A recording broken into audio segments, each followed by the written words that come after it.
Good evening বন্ধুরা, আমি আবারও চলে এলাম নতুন একটা রেসিপির সঙ্গে। আজ আমি আপনাদের সঙ্গে শেয়ার করব ডিমের কারি।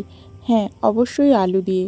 আলু ছাড়া যে কোনো রেসিপি যেন ইনকমপ্লিট, যেন বেমানান। তাছাড়া আলু দিয়ে যদি যে কোনো রেসিপি করা হয় তাহলে একটা তরকারি দিয়েই অনায়াসে ভাত খেয়ে নেওয়া যায়। তাই আলুটা যে কোনো রেসিপির জন্য এনহ্যান্সার। তো গল্প করতে করতে আলুটার খোসা ছাড়িয়ে নিলাম, তারপর এই রকম ডুমো ডুমো করে কেটে নিলাম। যেমন ডিমের ঝোল বা মাংসের ঝোলে দেওয়া হয় সেই রকম করেই কেটে নিলাম। এখানে কয়েকটা আলু আমি ছাড়িয়ে এইভাবে কেটে নিয়েছি। আলুগুলোকে এখন পরিষ্কার করে জল দিয়ে ধুয়ে নেব। এখানে কিছু মশলা কেটে নিয়েছি, এগুলোই বেটে নেব। এখানে আছে টমেটো, পেঁয়াজ আর কাঁচা লঙ্কা। এগুলোই এখন আমি শিলপাটায় মিহি করে বেটে নেব।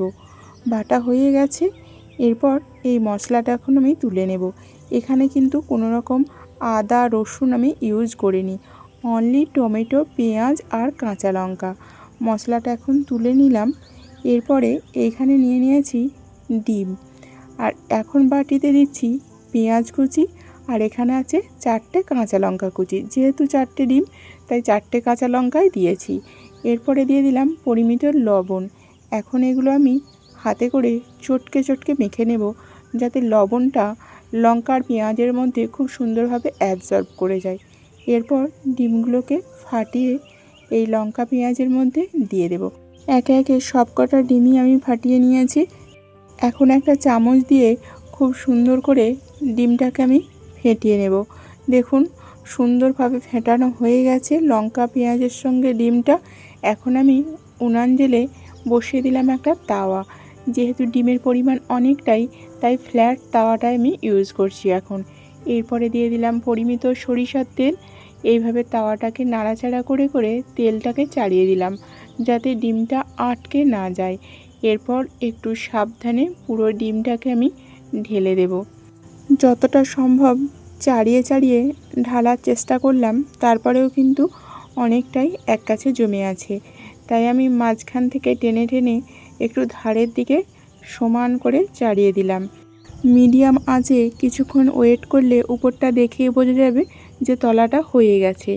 এরপর খুব সাবধানে ডিমটাকে উল্টে দিচ্ছি, এভাবে উপর দিয়ে ধরে আর তলা দিয়ে একটা খুন্তি দিয়ে উল্টে দিলাম। দেখুন ডিমটা খুব সুন্দরভাবে ভাজা হয়ে গেছে। এখন আমি পিস পিস করে কেটে নিচ্ছি। আপনারাও আপনাদের পছন্দ মতো সাইজ করে কেটে নেবেন। এরপর ভাজা ডিমটা এখন একটা জায়গার মধ্যে ঢেলে নিলাম। এরপর বসিয়ে দিলাম একটা কড়াইয়ে দিয়ে দিলাম পরিমিত সরিষার তেল। অবশ্যই কড়াইটা খুব ভালোভাবে গরম হতে হবে এবং তেলটাও খুব ভালোভাবে গরম হলে দিয়ে দিলাম আলুগুলো একটু আগেই আমি তুলে রেখেছিলাম জল থেকে। পুরোপুরি জলটা শুকিয়ে গেছে দেখেই বুঝতে পারছেন।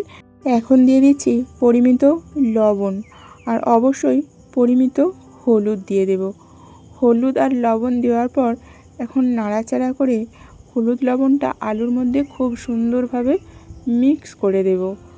মিক্স করে দেওয়ার পর এটা আমি এখন ঢাকা দিয়ে দেব, যাতে কুকিং প্রসেস কিছুটা এগিয়ে যায়, যাতে ভাজার সঙ্গে সঙ্গে কিছুটা সিদ্ধও হয়ে যায়। এখন ঢাকাটা খুলে নিলাম। দেখুন আলুটা ভাজা হয়েই গেছে। এখন আমি আলুগুলোকে তুলে নেব।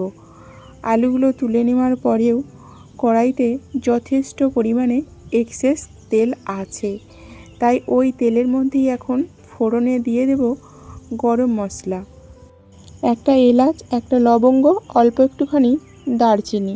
এরপরে দিয়ে দিলাম 1 চামচ হলুদ গুঁড়ো। এখন দিয়ে দিলাম শিলপাটায় বেটে নেওয়া মশলা, মানে লঙ্কা পেঁয়াজ আর টমেটোর পেস্ট।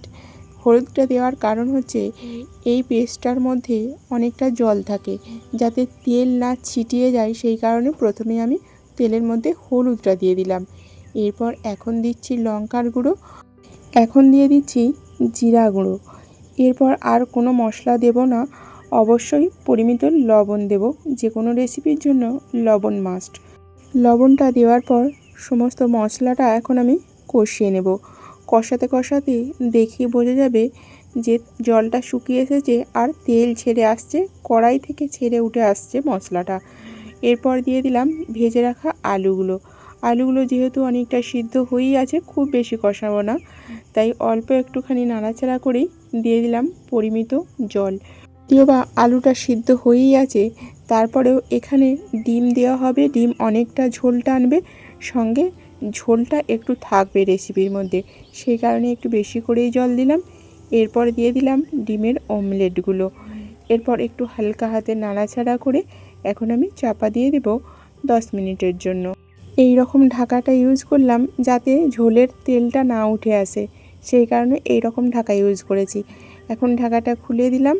এরপর দিয়ে দিচ্ছি অল্প একটু ধনিয়া পাতা। যেহেতু বিশেষ কোনো মশলা আমি ইউজ করিনি আর রেসিপিটা রিচ নয়, যাতে সুন্দর একটা ফ্লেভার হয়, সেই কারণে শেষে অ্যাড করে দিলাম ধনিয়া পাতা। বন্ধুরা, রেসিপিটা আমার কমপ্লিট। খুব অল্প মশলায় আলু দিয়ে ডিমের অমলেটের ঝোল। এই রকম গরমের দিনে আপনাদের কেমন লাগলো এই রকম একটা রেসিপি অবশ্যই কমেন্ট করবেন। আর যদি ভালো লেগে থাকে তাহলে রেসিপিটা ফলো করে অবশ্যই একদিন বাড়িতে বানাবেন। আজ তাহলে আসছি বন্ধুরা।